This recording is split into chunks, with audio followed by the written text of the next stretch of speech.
नमस्कार साथीहरू, बालेन्सा काठमाडौँ महानगरपालिका मेयर हुन् जसले 2079 सालको चुनावमा स्वतन्त्रबाट जितेका थिए। उनको स्ट्याटस र उत्कृष्ट कामले नेपाली युवामा उनी लोकप्रिय छन्। पछिल्ला दिनमा उनीमाथि विदेशी शक्तिसँग सम्बन्ध भएको आरोप लागिरहेको छ। के साँचो?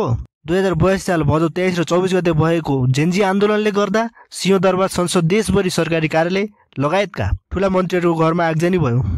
देशमा एउटा सरकारविहीन अवस्था भयो। राति 8:45 सेना प्रमुखले विषम परिस्थितिलाई मध्यनजर गर्दै देशभरि कर्फ्यू जारी गरे। उनलाई प्रमुख प्रधानमन्त्रीको रूपमा दावेदार मानिरहेका थिए। सोही दिन उनले फोन उठाएनन्। जेन्जीले अल्टरनेटिभ बाटो अपनाए। प्रधानमन्त्री बन्न भनेर धरान उपमहानगरपालिकाका मेयर हर्क साम्पाङ पनि पुगेका थिए। स्कोटबाट भोटिङ गरिन्छ। सुशीला कार्कीले नागरिक सरकारको प्रमुख बनाइन्छ। अहिले पछिल्लो समयमा एमाले, कांग्रेस, माओवादी लगायतका केही पार्टीहरूले दाबी गरिरहेका छन् कि बालेन शाह विदेशी एजेन्ट हुन् भनेर। तर केही महिना पहिले नै बालेन शाह सिंहदरबार जलाइदिन्छु भनेको र अहिले त्यही भयो भन्ने दाबी छ। यो सबै खेल आफू बच्नको लागि गरेको प्रष्टै देखिन्छ। हामी नेपालीको बानी कस्तो छ भने सोशल मिडियामा जे देख्यो त्यो सत्य मान्नुहुन्छ भने तपाईँ गलत हुनुहुन्छ।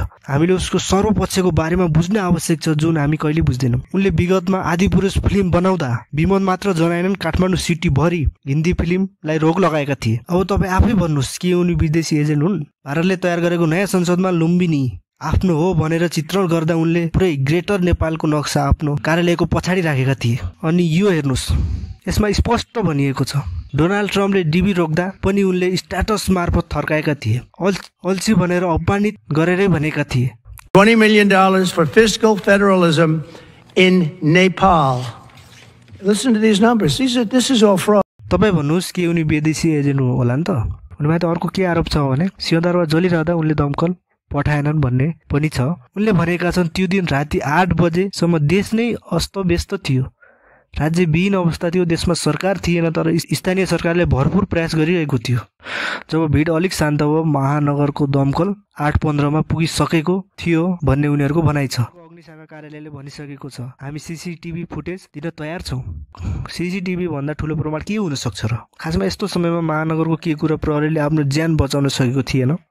देशकै नेतृत्वबारे यस्तो अवस्थालाई कन्ट्रोल गर्न नसक्ने ओलीजी अनि अरूलाई आरोप लगाउँदै हिँड्नुहुन्छ। यो कुन लजिक हो? यो सबै तपाईँकै गलत निर्णयले, गलत बोल्ने शैलीले गर्दा भएको हो। स्ट्याटसकै भर पर्ने हो भने पनि हजारौं स्ट्याटस विदेशीको विरुद्धमा छ, उसलाई चाहिँ नहेर्ने।